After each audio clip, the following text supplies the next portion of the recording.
In the spring of 1940, Europe teetered on the edge of a new and devastating conflict, with the Battle of France poised to become a defining moment in World War II. To grasp the full significance of this battle, it's crucial to explore the intricate backdrop that set the stage for such a rapid and catastrophic clash. Europe, still reeling from the unresolved consequences of World War I and the rise of aggressive totalitarian regimes, was a volatile landscape. France, deeply scarred by the devastation of the Great War, had channeled immense resources into crafting a defensive strategy aimed at deterring any potential invasion.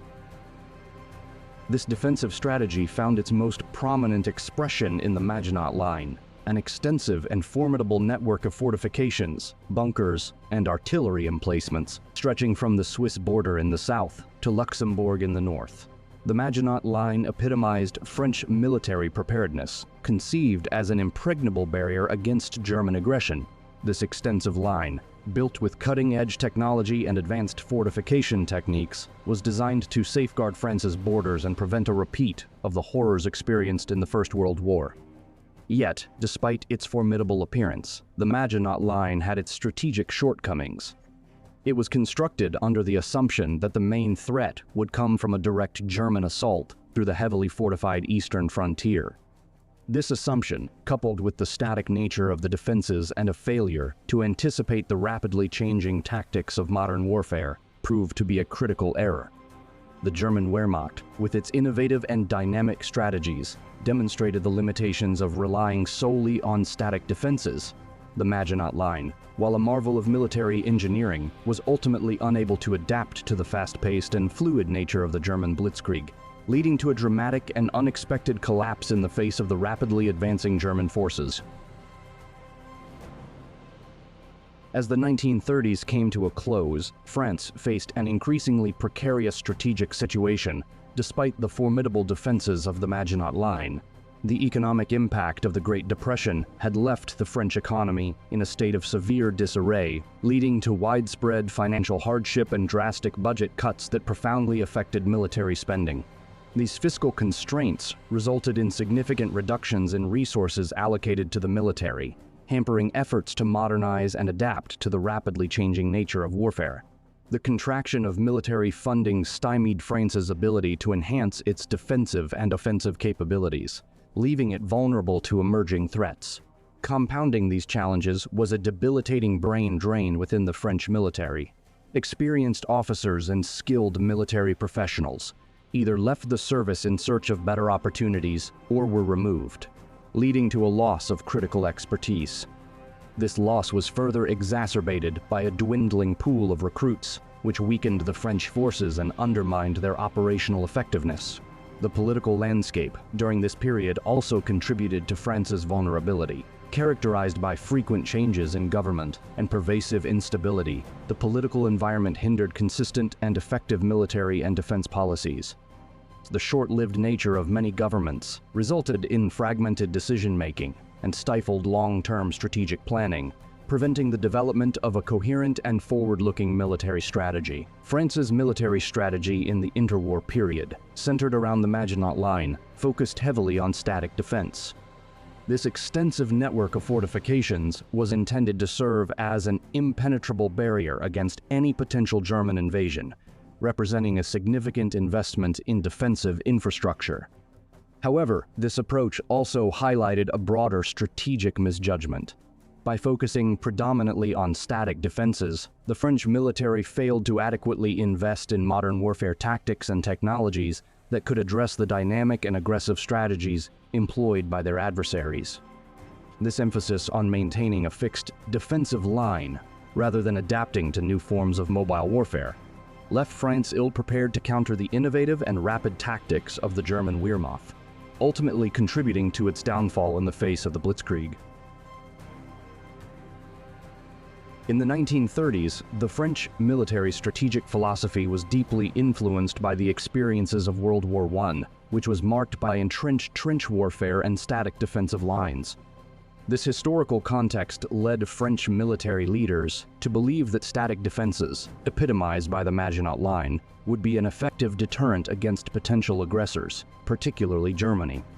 The Maginot Line was an extensive and complex network of fortifications stretching along the Franco-German border, designed to repel a direct German assault with its formidable bunkers, artillery emplacements, and fortified barriers. French military strategists assumed that the Germans, faced with such an imposing defense system, would be deterred from attacking through these heavily fortified areas and would instead confront the French forces directly.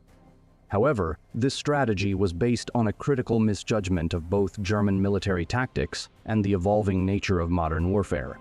The French military command, rooted in the static defense mindset of the Great War, failed to anticipate or adapt to the rapid changes in military strategy that emerged in the late 1930s.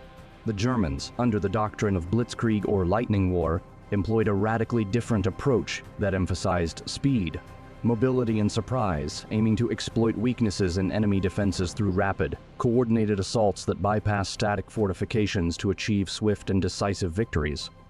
The French military's fixation on large-scale infantry engagements and immobile defenses left them ill-prepared to counter these agile and dynamic tactics.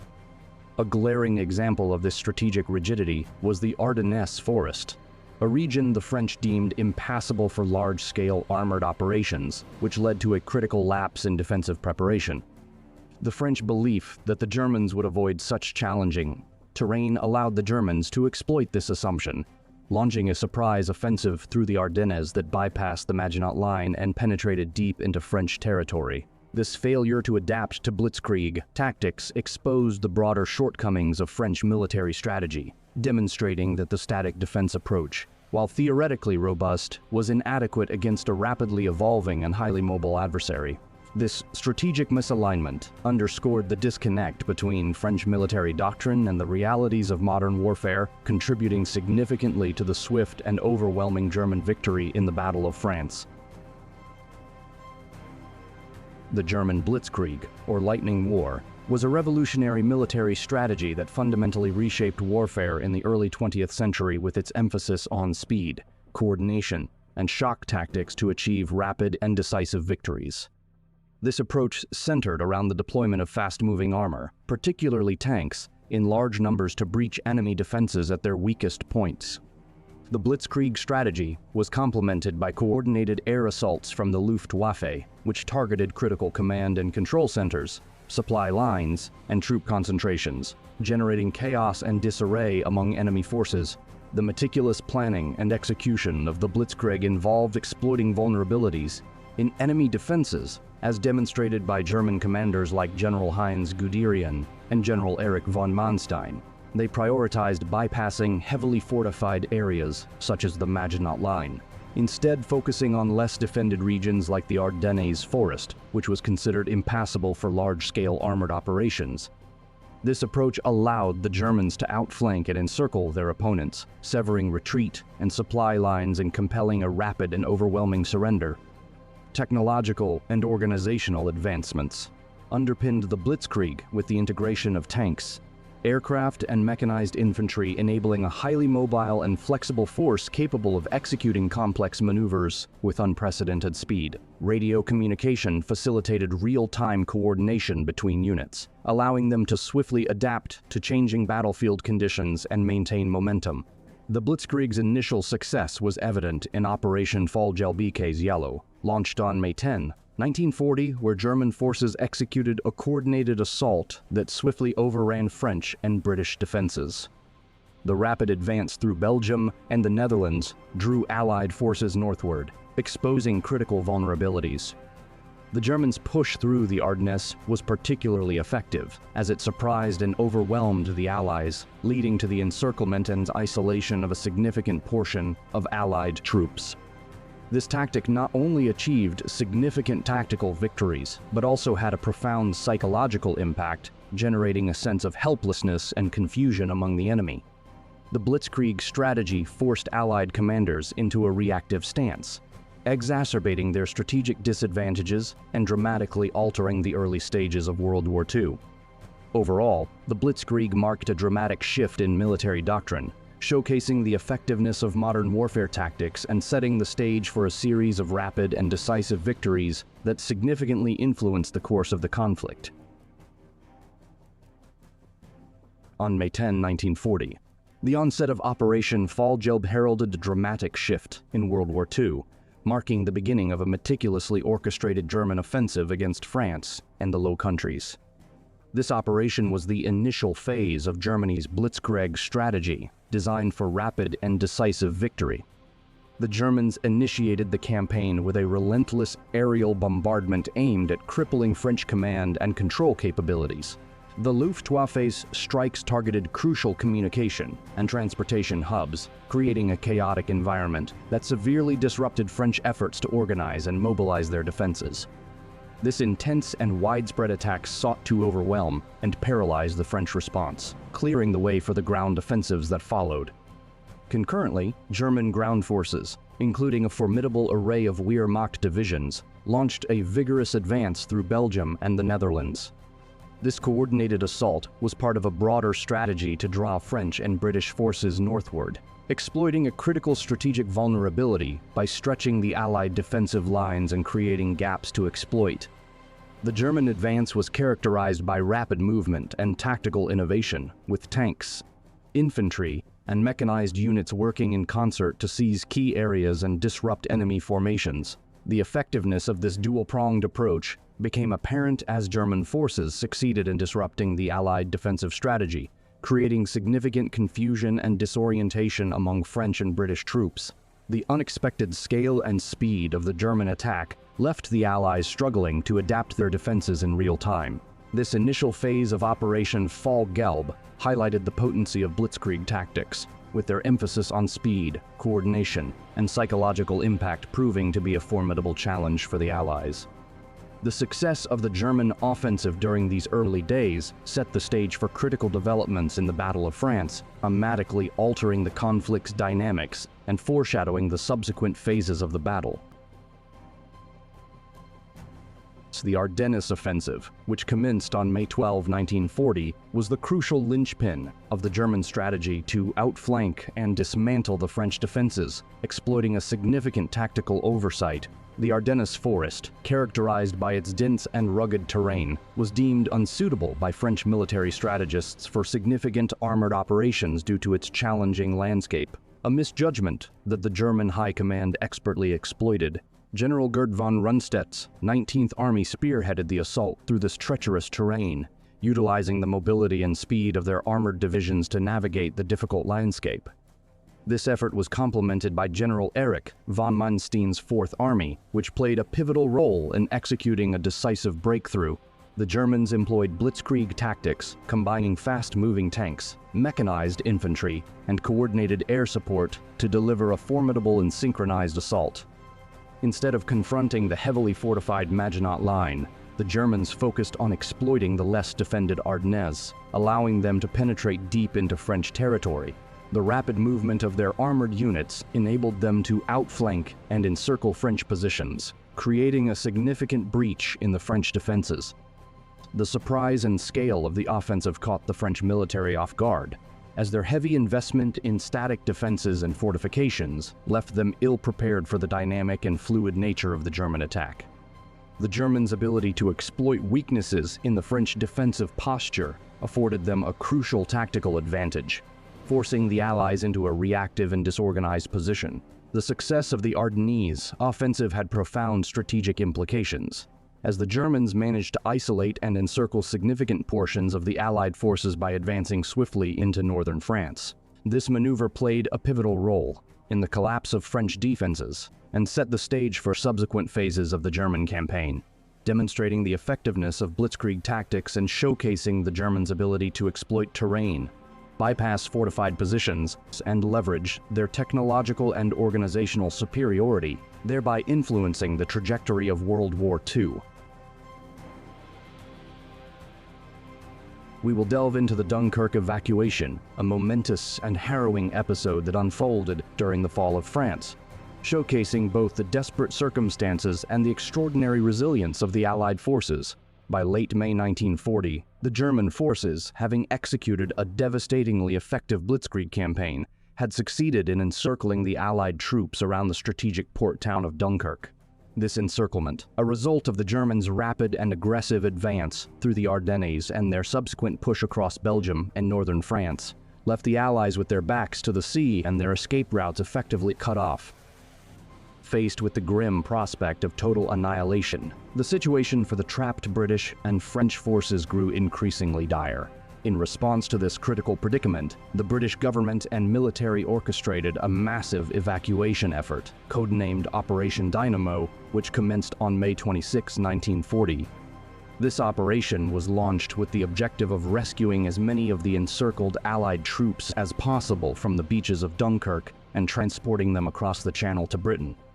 The evacuation was an enormous logistical challenge, involving a diverse armada of naval vessels and civilian boats, including fishing boats, pleasure craft, and merchant ships, all of which converged on the Dunkirk beaches amidst a scene of chaotic urgency. Over the course of 9 intense days, the beaches of Dunkirk became a focal point of frenetic activity as thousands of troops, including British and French soldiers, were assembled for evacuation. The operation was further complicated by continuous aerial and artillery bombardments from the German forces, who relentlessly sought to disrupt and destroy the evacuation efforts.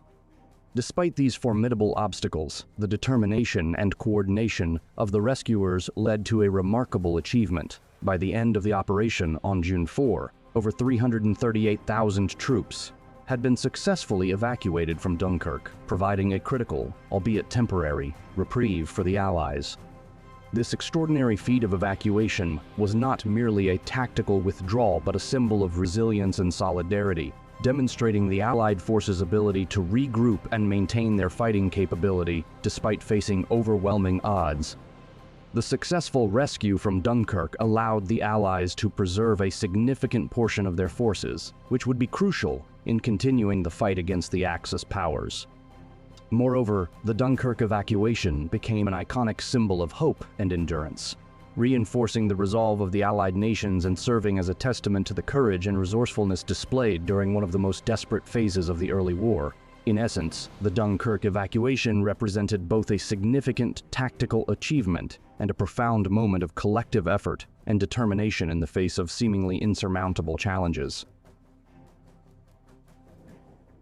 Now we will explore the dramatic and consequential fall of Paris.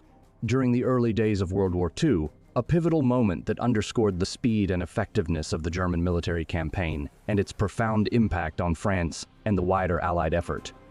As the German forces pressed their relentless advance through France in the summer of 1940, the French capital, Paris, found itself engulfed in chaos and disarray. By June 14, 1940, the city's fate was sealed as German troops entered Paris, an event that signified not only a profound strategic defeat, but also a devastating symbolic blow to the French and Allied cause.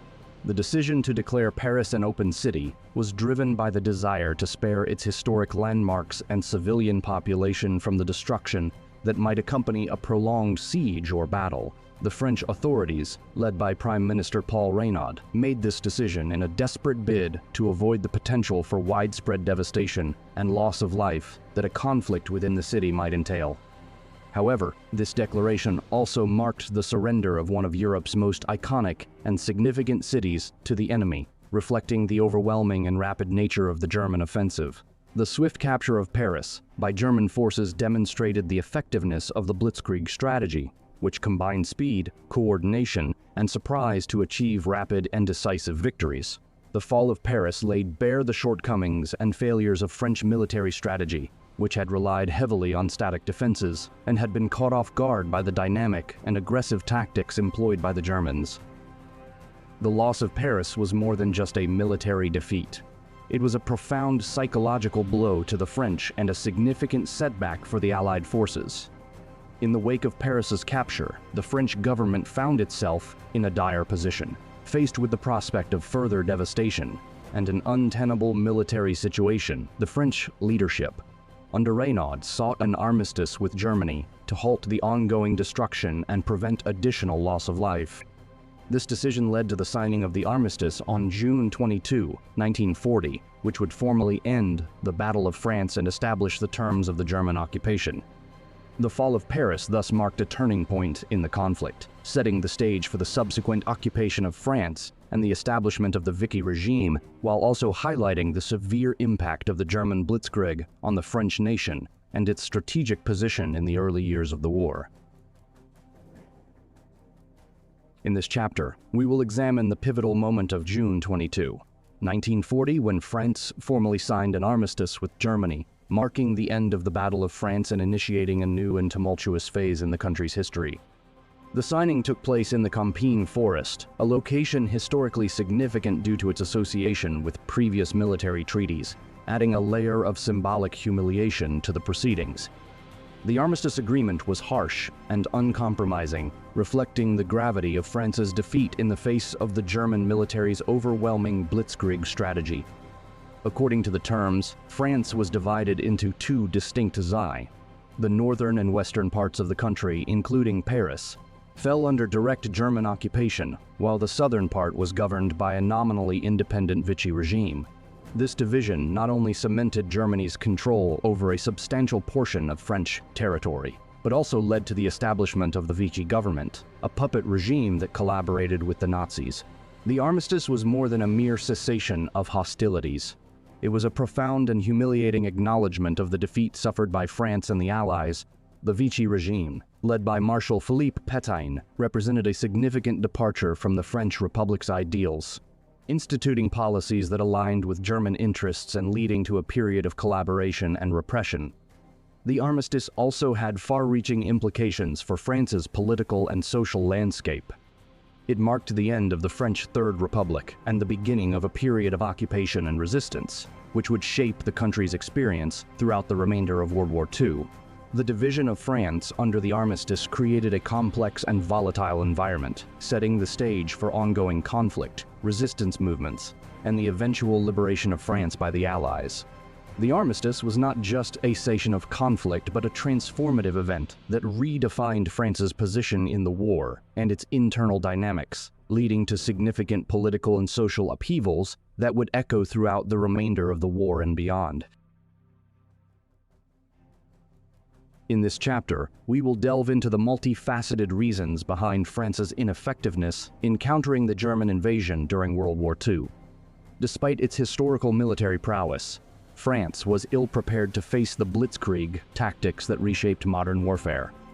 The roots of this ineffectiveness can be traced to a series of critical factors that collectively undermined France's defense capabilities. The economic devastation wrought by the Great Depression had left the French economy severely weakened, leading to drastic cuts in military spending and resources. This economic downturn significantly hampered France's ability to invest in modern technology and maintain a well-equipped military. As a result, the French military suffered from outdated equipment and insufficient training, leaving it vulnerable to the fast-moving and technologically advanced German forces. Political instability further exacerbated France's problems. The interwar period was marked by frequent changes in government and internal divisions, which created a lack of cohesive strategic direction. The rise of the Popular Front, a coalition of left-wing parties, brought with it a focus on political agendas rather than military strategy. This shift in priorities often resulted in the appointment of individuals to key military positions based more on political loyalty than on their military expertise.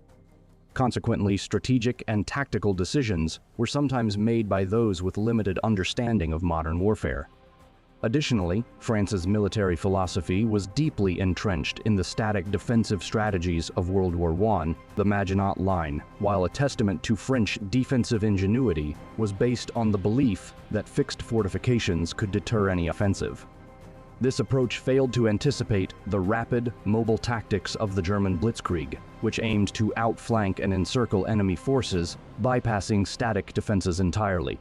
The reliance on outdated doctrines of trench warfare and large-scale infantry engagements left the French forces ill-equipped to adapt to the fast-paced and fluid nature of the German assault. Thus, the convergence of economic decline, political instability, outdated military strategies, and insufficient modernization contributed to France's inability to effectively counter the German Blitzkrieg, leading to its swift and unexpected defeat in 1940. The Battle of France was a pivotal and dramatic chapter in World War II, showcasing the stark contrast between entrenched military doctrines and the evolving nature of modern warfare. The swift and unexpected defeat of France was not solely due to the prowess of the German forces, but was also a consequence of a confluence of critical factors. The economic decline that followed the Great Depression severely impacted France's ability to modernize its military, leaving it ill-prepared for the technological and tactical innovations of the German Blitzkrieg. Political instability and frequent changes in government further compounded the issue, as the French military's strategic decisions were often influenced by political rather than military considerations. The French reliance on outdated defensive strategies, epitomized by the Maginot Line, proved inadequate against the dynamic and aggressive tactics employed by the Germans, who expertly exploited weaknesses and achieved rapid breakthroughs. The fall of France, therefore, was more than just a military setback. It was a profound shock that had far-reaching implications for the course of the war. It underscored the need for the Allies to reevaluate their strategies and adapt to the new realities of warfare. This defeat set the stage for a renewed and more determined Allied effort to counter the Axis powers, eventually leading to significant shifts in the balance of power. Understanding the complexities of the Battle of France offers valuable insights into the broader narrative of World War II and highlights the critical importance of adaptability and innovation in military strategy. This exploration of the Battle of France not only illuminates the intricate details of military strategy and tactics, but also underscores the broader implications of these events on the course of the war. If you found this deep dive engaging and informative, please consider subscribing to our channel for more detailed analyses and historical narratives. Your support is essential in helping us continue to bring you in-depth content that uncovers the complexities of our past. Hit the subscribe button and turn on notifications to stay updated with our latest videos. Thank you for joining us on this historical journey, and we look forward to sharing more with you soon.